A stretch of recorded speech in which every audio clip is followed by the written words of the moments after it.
এই পার্কটা হলো উপজেলা মির্জাপুর অবসর নন্দিনী পার্ক। এই পার্কের বিশেষত্ব হলো এই পার্কটা সম্পূর্ণ বেশিরভাগই আছে গাছ হলো বাদাম গাছ, কাঠবাদাম গাছ। এই কাঠবাদাম গাছের নিচে যখন বসি সত্যি অনেক ভালো লাগে। এই পার্কটার ভিতরে বেশিরভাগই হলো এই কাঠবাদাম গাছ, সম্পূর্ণ কাঠবাদাম গাছে মোটামুটি একবারে ছেয়ে গেছে। আপনাদের দেখাইতেছি যে কাঠবাদাম গাছটি। আবার ওই যে ওখানে দুইজন বসেও আছে কাঠবাদাম গাছের নিচে। দেখেন সম্পূর্ণ কাঠবাদাম গাছ। পার্কটার ভিতরে না আসলে কেউ বুঝতে পারবে না যে কতটুকু ঠান্ডা আর ভালো লাগে। এই যে এটা হলো পার্কের আবার এই পাশে অন্য গাছও আছে। এই যে বসার জায়গা। পার্কটার আরো সৌন্দর্য বৃদ্ধি করার জন্য বা বাচ্চাদের ছোট ছোট ছেলে মেয়েদের জন্য, বাচ্চাদের জন্য এই ছোট ছোট পার্কের মধ্যে আবার খেলনা রাইড করে দিছে। তারপরে যেন এসে বাচ্চারা দুল খাইতে পারে। এই যে এখানে কাজ করতেছে, এখন তো শেষ হয় নাই, মানে বাচ্চারা এসেও জানি খেলাধুলা করতে পারে।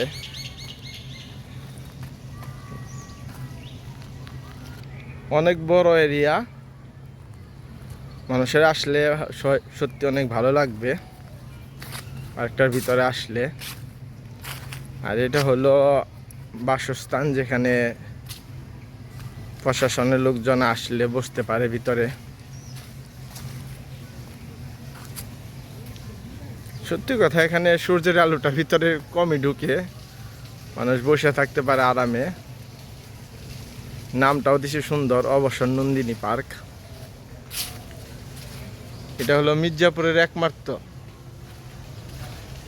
সরকারিভাবে যে প্রশাসনিক উপজেলা মির্জাপুর প্রশাসনিক পার্ক।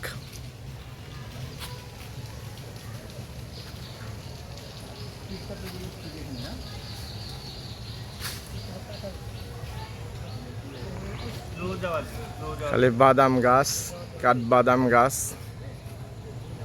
যখন কাঠবাদাম ধরে নিচে অনেক পড়ে থাকে।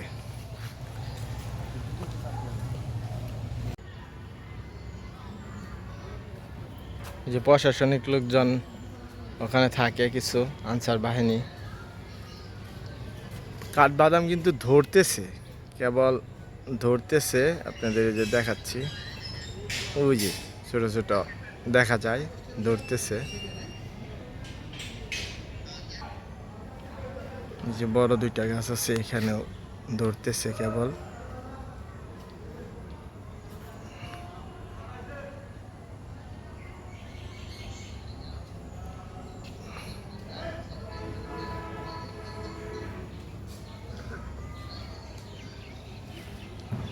মানুষ আসেই, কিছু না কিছু মানুষ ভিতরে থাকে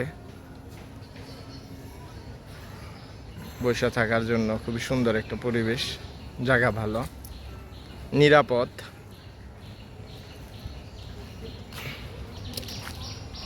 এখানে কোনো আছে না যে কোনো উচ্ছৃঙ্খল বাহিনী বা বাচ্চা কাচ্চারা এসে ঝগড়া, তাও না। সবাই এখানে বসে থাকার জন্য আসে বেশিরভাগ, আরামে।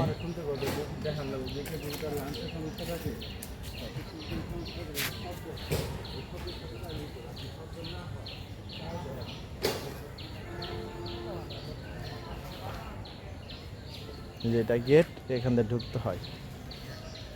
ঠিক আছে, আবার অন্য কোথাও কখনো দেখাবো কোনো অন্য কিছু।